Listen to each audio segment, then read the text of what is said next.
Hi everyone, long time no see. I've got a lot going on right now in terms of research in grad school that I'll talk a little about, and I'm also going to be sharing an exciting new development for this channel. But before any of that, I just want to alert you that my Quantum Theory Made Easy videos have been DMCA'd over some licensing issues that I'm getting taken care of right now.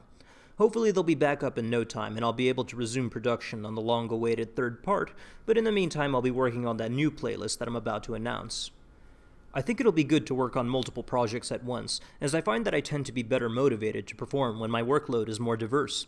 I'm engaged in multiple research projects, but it all essentially boils down to applications of chaos theory and nonlinear physics to simulations of biological systems with an eye on medical applications. The goal is to become a medical physicist specializing in the biophysics of radiation therapy, which in addition to being a field with excellent pay and an outstanding growth projection, will allow me to have the kind of intellectual flexibility that might otherwise not be afforded. But anyway, that's enough about me. Let me tell you a little bit about this new series I'm going to crank out. Yesterday, I had the pleasure of attending the March for Science in downtown Los Angeles, where I met an interesting array of characters and even got to be in the same vicinity as Michael Shermer and Sean Carroll.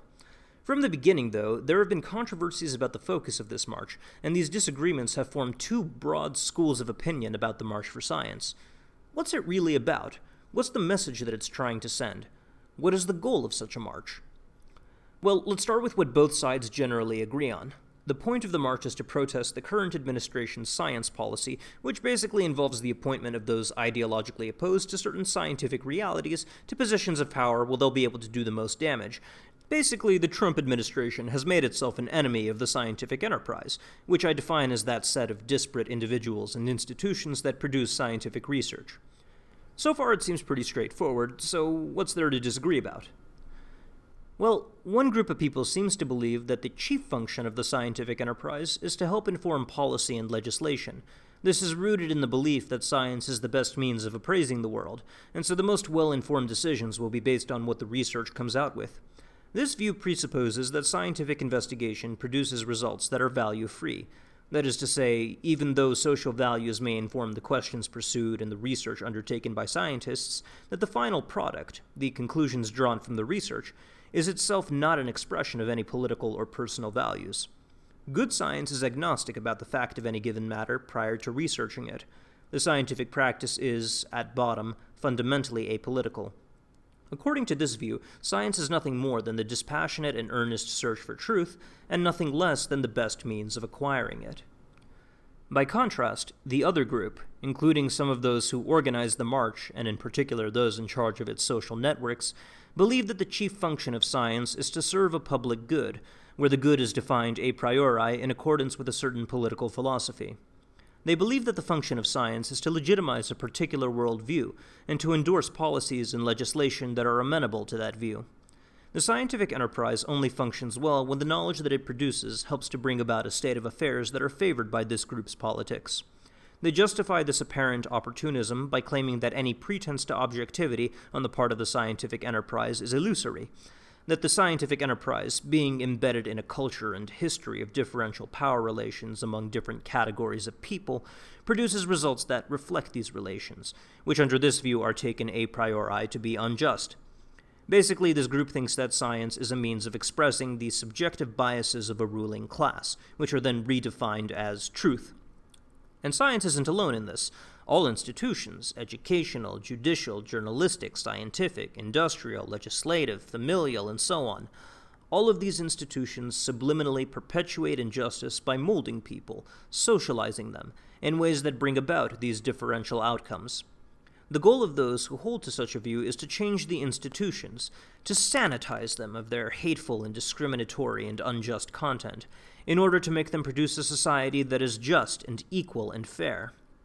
The scientific enterprise, therefore, must be purged of all unpalatable elements, which are defined as those which stand in the way of progress towards this hypothetical better society. Because ultimately, the products of science reflect the values of those who do the science, and if a scientific conclusion is detrimental to the progression toward the ideal society, well then whoever did the research is just like the eugenicists and the phrenologists and the craniometrists of old. They do research only to justify unjust power relations, and their research can be dismissed on those grounds. The quality of the research is not determined by its predictive accuracy, but by the extent to which it concords with their a priori vision. and ditto with all the other institutions. The metric that determines whether news is fake, education is indoctrination, or science is pseudoscience is not the quality of the product in accordance with any objective standards, which under their view can't exist, but on whether or not they yield results that are palatable to the vision of the anointed. This, very broadly, is the worldview of the second group, though I should add the disclaimer that many supporters of it aren't aware that this is the ideology that they are defending. Most of them are just well-intentioned people who are keen on fighting injustice and achieving a better society, and so they support policies that promise to achieve such goals. Many of them haven't considered the ideology underlying the view that science is obligated to take a stand against specific social ills, as defined by those who are aware of what they're doing and what their worldview compels them to do. Now, as you might imagine, there are some serious contentions that the first group has with the second. Those who believe that science is an exercise in investigation are concerned that the politicization of science in this manner compromises the function of the entire enterprise, which is ultimately to the detriment of good policy, since it won't be the result of objective research.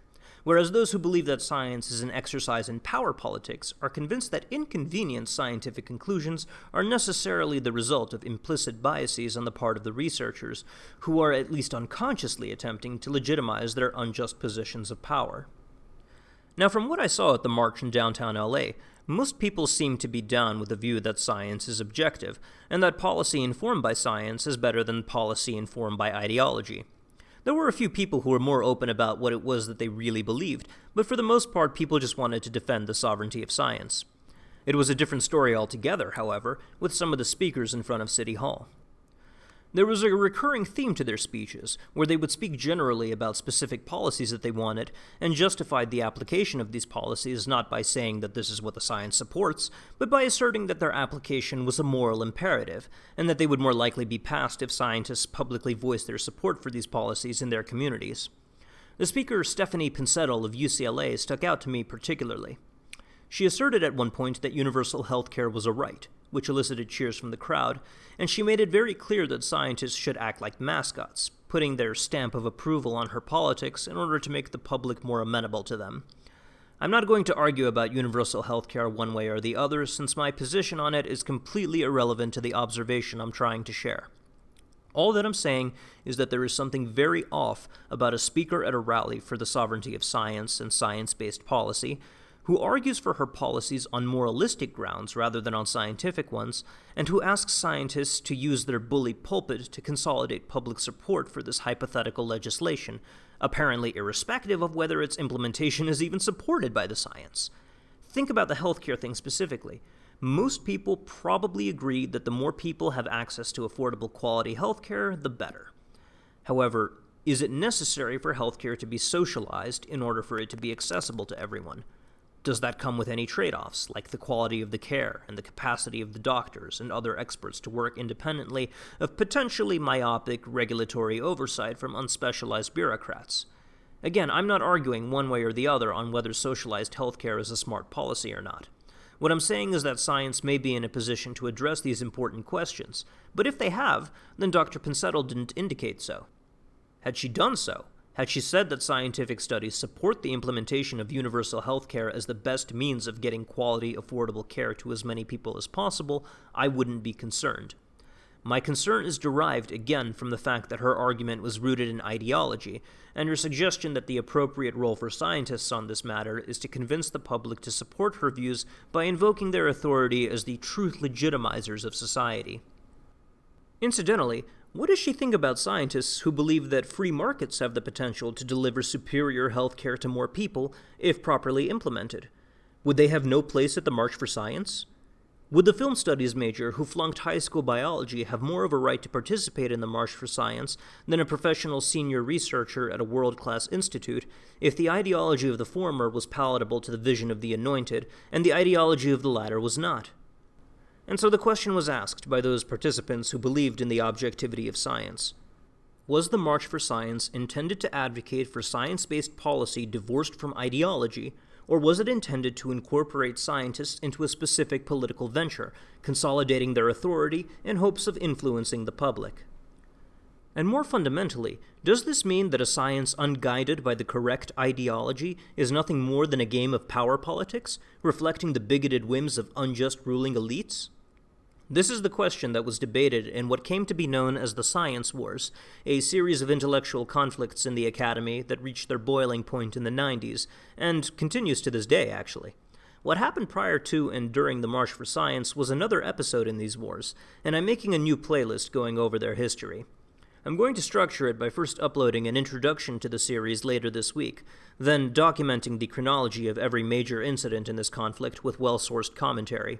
We're going to examine in detail the reasons given by the high theorists as to why they're so skeptical of science's claims to objectivity and truth acquisition, how the arguments between them and their critics played out, and what can be surmised from all of this about the current state of certain sectors of academia.